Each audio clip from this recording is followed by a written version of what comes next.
Hello everybody, welcome to a Mailbox Goodies first impressions, like unboxing thing of this pen, which I have not told you what it is yet, but I'm not sure what it is anymore. Like, I don't know if it's Mailbox Goodies. I think it's more than just that because I do unbox the pen and do a writing sample. So let's go with like first impressions of an item. So that's what we are doing today. Hello, welcome. I already said that. I am Aziza, aka Gourmet Pens, and the pen that we have today is one that I purchased from Pen Chalet, and it is this pen. It is the platinum that is in this box, but I haven't told you what it is yet. Now, the thing is, I have been eyeing one of these pens for actually probably years, and Stephen was also interested in the pen. Can't speak.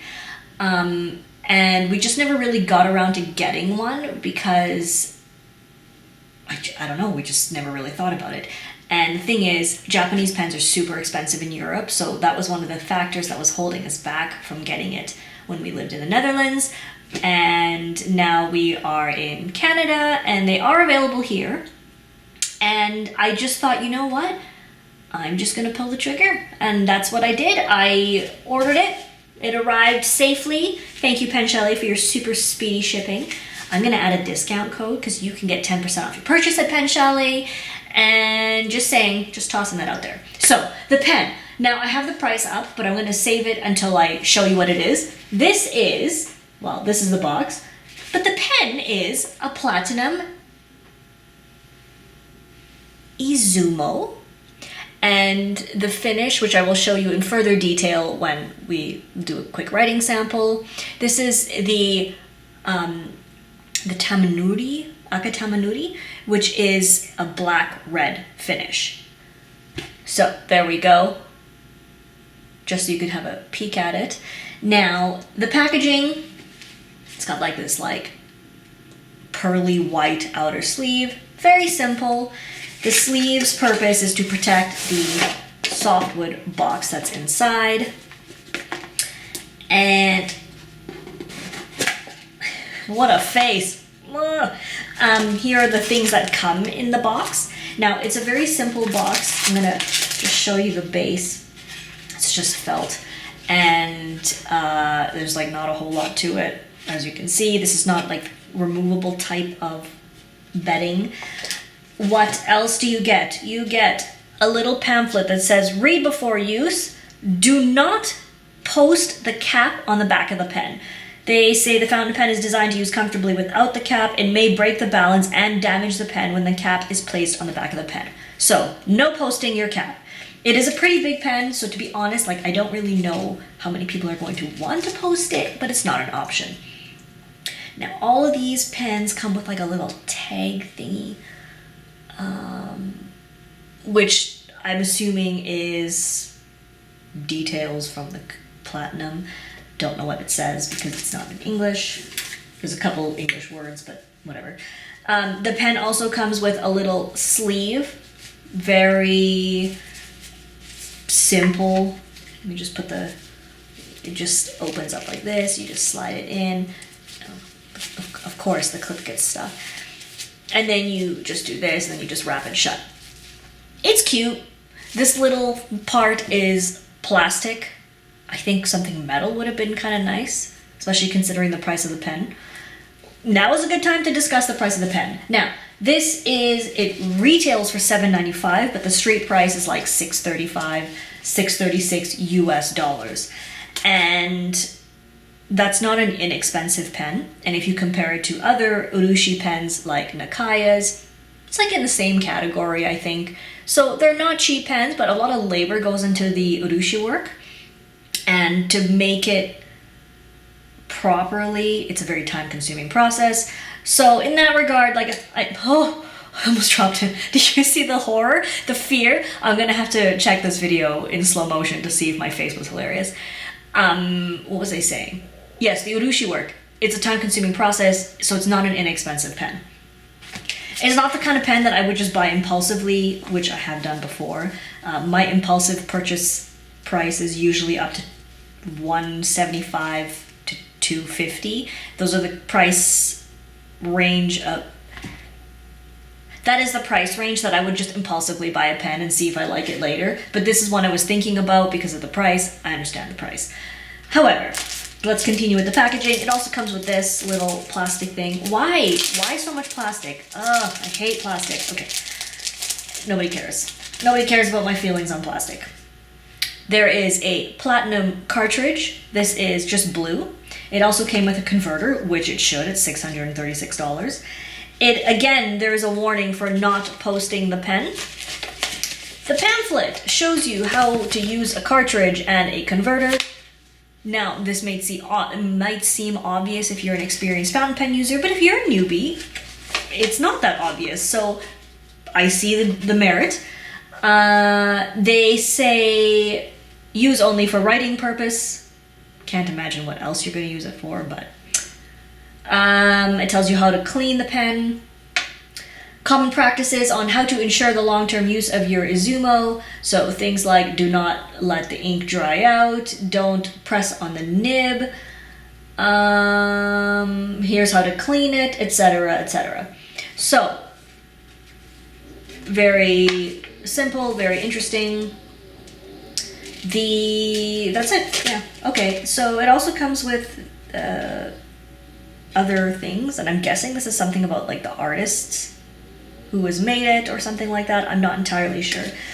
Comes with a fountain pen warranty card. Now, you may be thinking, I can buy this pen cheaper from Japan. You probably can. The benefit of purchasing your pen from an authorized retailer from a distributor in your country is typically you get a warranty coverage. So often, from what I understand, if you purchase your Japanese pen from Japan, like a platinum or something, you don't get a warranty through them. So if you were to purchase it and then there's an issue, nothing can be done about it. But if you purchase it from a retailer and there's an issue, they can help you out. Now, the warranty period is 1 year, so I don't know. I have mixed feelings about this. Like, I understand that you want to support your distributor or your retailer who's local, but the price difference is pretty substantial. So, I don't know. It's up to you. I try to purchase from retailers if I can because often they support me, but I also like to support them, or like a brick and mortar store. But sometimes, like, it's just such a significant difference that I would rather take the risk and not have a warranty. I don't know, maybe you could chime in below. Like, it's not the retailer's fault, it's the distributor who are setting the prices, right? So it's actually from the distributor. I don't know why they do this. Maybe they will hear our pleas and do something about this pricing structure. I don't know. But anyway, just informing you, that is what I understand about the pricing and the warranty. It's up to you. Now, this also includes some interesting information on Urushi and Tamenuri.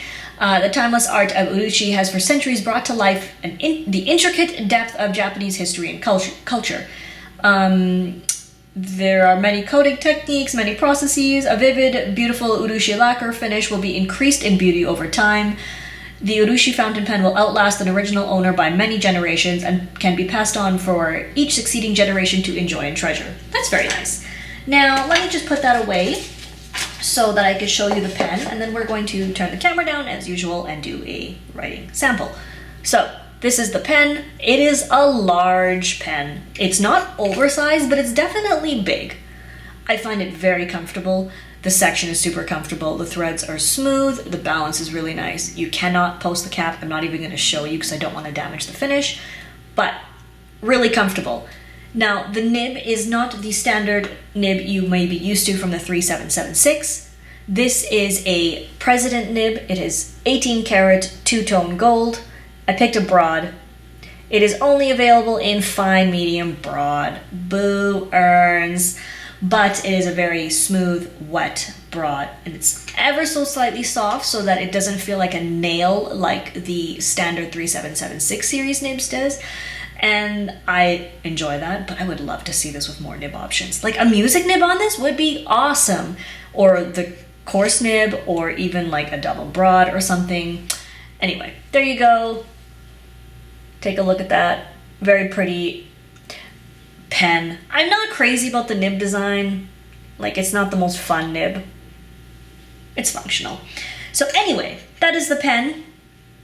I'm pretty excited about it. This was actually for Steven. Like, he was more so interested in this pen. I've been eyeing it for a long time. This is not the finish I would have picked. I would have picked probably the green finish, but he liked this one. It matches his other Urushi pens, so here we have it. Enough of my chit-chat. We are going to tilt the camera and take a look at how this writes. Thank you for watching for so far, for up to here, for this much, and I will see you in a second. Welcome back! Although it's only been 1 second for you, it's been like 2 hours for me. So, this is the Platinum Izumo, and I'm trying to show you the black-red finish. Maybe my lights might be a bit too blinding here. Let me see. Did that help at all? Not really. It's a large pen, you can tell. It's very elegant. I really like the flowy look it has. Now, let's look at that nib. So as I said, it is the President nib, so it's one of their larger nibs, and it does have a different feeling to the 3776. I'm not crazy about the design, like it's not a super sexy nib, but I do enjoy how it writes. So, I don't know, like, what do you think of it? Is this something that would appeal to you? I know a lot of people like the Nakayas or for the Urushi look. So, I don't know, I mean, I guess it depends what you like, but I didn't know if I would like this, so I'm just trying it out. We'll see if I actually like it. Okay. I'm not too concerned about that hard start. And the reason for that is... Wait. I was going to write Platinum Preppy, which it is definitely not. The reason for the hard start could be anything from the paper to the fact that it's open. I don't know. We will see. Okay, it's a little skippy on this paper. This is pretty smooth paper. That's a pretty broad line. Yeah. Definitely a couple skips. There was this one. There was this one. If we look, I mean, you can't see from the nib. I'm suspecting it's slightly over polished based on the feeling.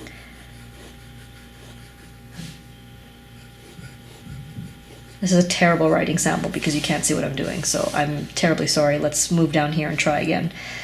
Okay.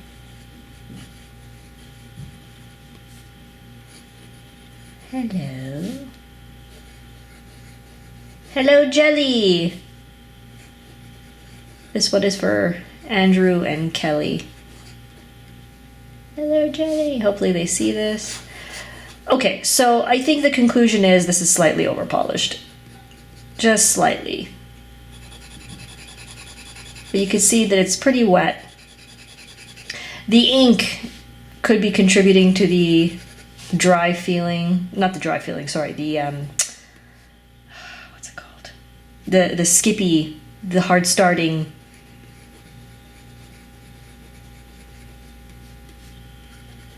This is Momiji. Now, just to be absolutely sure that this is not running empty. No, we've got lots of ink. Yes, so in conclusion, I am suspecting it's ever so slightly over-polished. Not horribly. This is pretty smooth paper, so I think it makes it more pronounced. But there we go. At $636, I would not want this to be over-polished at all, but it is. Fortunately, it's a very quick and easy fix, easy to do at home, even if you're not super experienced. Not that I advocate you working on your own nibs if you're not very experienced at it, but this is something that after Steven reviews it and shows that it has, if it has the same problem for him, he has a different writing angle than I do, then we will tune it up to our satisfaction. So, there you go. I hope this was useful. Hopefully you found it enjoyable, even if it is a little skippy. Let me know what you think of the pen. I don't know a lot of people who have this pen, so I had not really been able to try it out before, and I just thought I would give it a go.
Anyway, thank you so much for watching. If you would like, I would be super grateful if you could like and subscribe. And you could find me on Facebook, Twitter, Instagram, and Patreon as Gourmet Pens. So, thank you again. We will see you next time. Bye-bye.